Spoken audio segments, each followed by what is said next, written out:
అందరికీ తెలిసిందే బ్రేక్ఫాస్ట్ అనేది హెల్తీగా లైట్గా తీసుకోవడం వల్ల డే అంత ఎనర్జెటిక్ ఉంటాం కదా. అలా ఈరోజు అయితే నేను లోడెడ్ వెజ్జెస్ బ్రెడ్ ఆమ్లెట్ చేశానమాట. నేను ప్రతిరోజు బ్రేక్ఫాస్ట్లోకి light oil and brown bread use చేసి డిఫరెంట్ టైప్స్ ఆఫ్ టోస్ట్ చేస్తూ ఉంటాను. బట్ ఈరోజు అయితే బ్రెడ్ ఆమ్లెట్ చేశాను, అది కూడా ఫుల్ ఆఫ్ వెజ్జెస్ అనమాట. దీంతోకి నేను గ్రేటెడ్ పొటాటో అండ్ క్యారెట్ కూడా యాడ్ చేశాను అండ్ స్పినాచ్ కూడా యాడ్ చేశాను అనమాట. స్పినాచ్తో చేసుకుని తినండి ఆమ్లెట్, చాలా బాగుంటుంది. అండ్ సేమ్ ప్రాసెస్ మీరు కూడా ఫాలో అవ్వండి.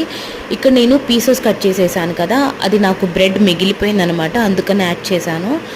లాస్ట్లో కొద్దిగా మయోనీస్ అండ్ కెచప్ వేసుకొని స్ప్రెడ్ చేసుకొని చీజ్తో తినండి, చాలా బాగుంటుంది. చూడ్డానికి అంత టెంప్టింగ్గా ఉంటే మరి టేస్ట్ చేస్తే మాత్రము అదిరిపోతుంది. మీరు కూడా ట్రై చేయండి. See in the next video. Bye.